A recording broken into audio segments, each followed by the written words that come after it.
Well, today is the point of no return for the ongoing Virginia redistricting battle. The State Department of Elections had told the courts the debate needed to be settled today. That's because they need to have time to prepare for the upcoming election. And to do that, election officials need to know whether they are using the old map or a new map that Virginia voters approved just last month. Now, last week, though, Virginia Supreme Court said no to the new map, and now Democrats are asking the U.S. Supreme Court to weigh in. Our Northern Virginia Bureau reporter Drew Wilder walks us through how we got here.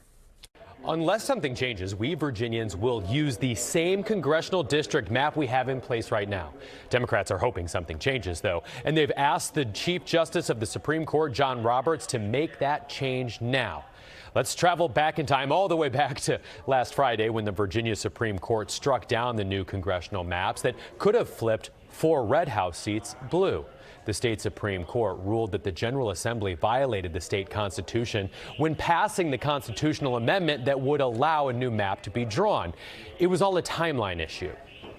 The Constitution says the General Assembly must pass an amendment in one session. Then there must be what's called an intervening election. This is a regular election that's meant to give voters a chance to evaluate state delegates or senators based on their stance of the amendment. Then after that election, the General Assembly must pass the same amendment a second time. The state Supreme Court's opinion said the intervening election had already started before the first passage of the amendment, citing the start of early voting. But Democrats argue that Election Day, not early voting, is the date that's required by law. Every step we took was vetted by our nonpartisan Division of Legislative Services based on existing Supreme Court precedent, existing state law, existing federal law. And the Supreme Court has come up with this new definition of an election, which nobody's ever heard of before, and to basically invalidate an election, which is just very disappointing. So it's not common for the Supreme Court of the United States to weigh in on something like this because it's a state constitutional question. But Democrats argue that there are 2 federal issues that SCOTUS needs to settle. Number one, state Dems say the state Supreme Court misinterpreted the federal definition of the word election, which, remember, is critical to the amendment timeline issue.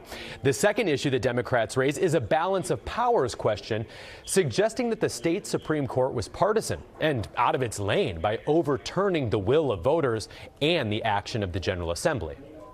But one of the reasons the Virginia Supreme Court issued their decision so late, in my mind, is because they wanted to preclude any response by the General Assembly or any appeal to their decision, which again shows me that this was a very politically driven decision to overturn the will of millions of Virginians. So these are unprecedented times, and certainly I'm not going to be surprised if the General Assembly of Virginia responds in unprecedented ways and very forcefully.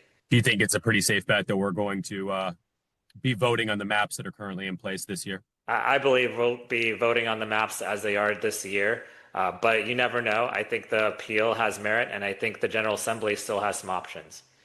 Chief Justice John Roberts handles emergency appeals from a region that includes Virginia, and the Chief Justice has instructed state Republicans to file their legal response no later than 5 p.m. Thursday. I've reached out to the State Department of Elections to ask if its so-called point of no return is actually in stone or if they're holding off.